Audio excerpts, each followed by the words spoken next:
Allez, pour travailler chez soi, je t'en parle tout de suite.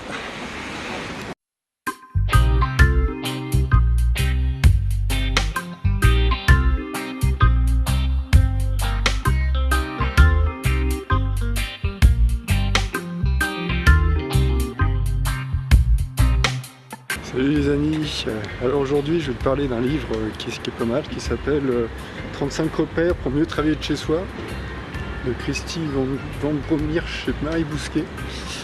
Et donc c'est les secrets pour gagner en efficacité professionnelle et s'épanouir. Donc c'est plutôt pas mal comme livre. Ça donne plein de petites clés pour juste pour travailler chez soi, c'est-à-dire comment est-ce qu'on peut partager son espace de travail, comment est-ce que l'on peut faire plein de s'arranger avec le conjoint, la conjointe éventuellement si besoin est pour s'organiser pour travailler chez soi. Donc c'est plutôt intéressant comme bouquin. Après, alors ce que je trouve intéressant dans ce livre-là, surtout, alors entre autres, donc il y a 35 clés effectivement pour pouvoir travailler chez soi, mais aussi c'est que dans il donne des liens les auteurs pour des sites internet où les gens donnent des astuces. Donc par exemple il y a le site de Léo Babota, je sais pas si tu connais, qui est bien connu dans ce domaine-là, c'est-à-dire que Léo Babota, son truc à lui, son site s'appelle zenhabits.com. C'est un site anglais, il est anglais ce gars-là je crois. Zen Habits, donc habitude zen en gros. Et le but, il donne plein de petites clés pour mieux gérer sa journée, pour des astuces de productivité, etc. Donc c'est plutôt pas mal. Et donc dans ce livre-là, il donne plein de liens vers ce genre de site. Donc c'est vraiment assez intéressant. Alors après, donc il donne c'est des choses assez classiques, on va dire. Il faut s'assurer qu'on a la place de travailler chez soi, il faut délimiter son territoire, il faut découper son temps, il faut organiser sa journée en fonction de son biorhythme. Qu'est-ce qu'il y a d'autre? Fixer un objectif par jour. Après ils abordent des termes un peu plus généraux, par exemple de comment il faut faire du sport, il faut bien se nourrir. Qu'est-ce qu'il y a d'autre encore? Ouais, c'est ce genre de choses qu'il faut aussi choisir ses clients et ses partenaires, parce que c'est bien beau tout ça de travailler, mais ce qui est intéressant aussi, c'est qu'on peut choisir avec les gens avec qui on a envie de travailler en fait. Et ça c'est important ça. Et donc c'est pas mal. Après, il dit aussi l'importance par exemple d'avoir un coach, d'avoir un mentor, un coach, ou en tout cas des choses, quelqu'un qui peut nous apprendre quelqu'un qui peut nous coacher, qui peut nous apprendre il est déjà passé par le chemin, et comme on dit, il a déjà pratiqué le chemin, donc il peut peut-être nous dire un peu comment le chemin est fait, quoi. Donc ça c'est pas mal. Et donc voilà, oui, donc ça se lit d'une traite. Et ouais, ça donne plein de petites astuces auxquelles on ne pense pas forcément quand on se met à travailler chez soi.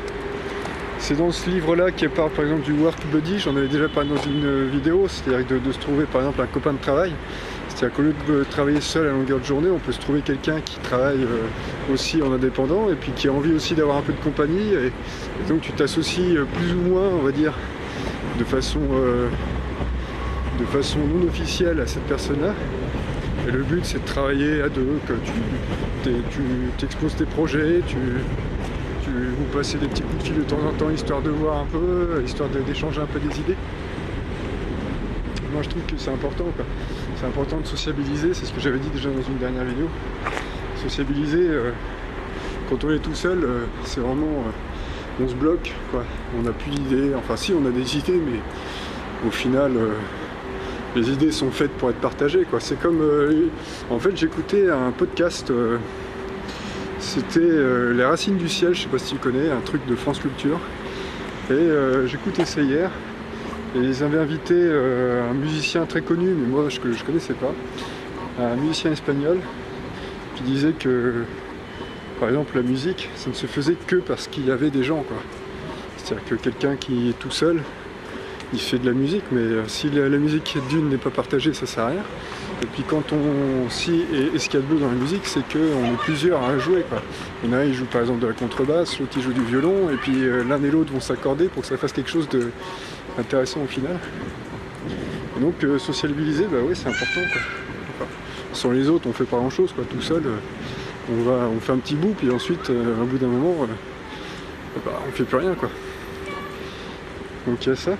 Donc c'est intéressant. Mais ce que je trouve vraiment intéressant dans ce livre, entre autres les clés qu'il donne, c'est aussi donc le fait qu'elle donne des liens, par exemple vers des sites qui sont intéressants, quoi. Donc voilà. Bon bah si tu peux, moi aussi je donne des liens, tu peux aller voir mon livre gratuit, mon e-book gratuit. Clique là-dessus si ça t'intéresse. 8 clés pour retrouver ton énergie. C'est des clés d'ailleurs qu'on retrouve en partie là-dedans.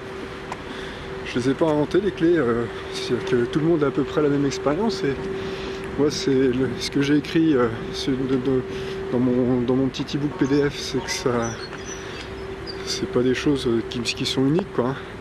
C'est-à-dire que on a à peu près plus ou moins tous fait pareil, donc c'est des choses qu'on découvre au fur et à mesure. Donc si ça t'intéresse, clique là-haut, en contrepartie, laisse-moi juste ton mail, c'est gratuit, si tu me laisses ton mail et en contrepartie de ton mail, moi si j'ai des choses à partager, si j'en ai des projets ou des formations, je te les envoie et puis tu me dis si ça t'intéresse. Voilà. Si t'as aimé la vidéo, tu peux me laisser un pouce, si ça t'a pas plu plus que ça, laisse pas de pouce. Et puis tu peux partager les vidéos, tu peux aller voir sur Facebook aussi, de temps en temps je poste des trucs. Et tu peux t'abonner. Voilà, donc une vidéo par jour du lundi au samedi à 6h30 le matin. Je te souhaite une bonne fin de journée. À bientôt. Ciao.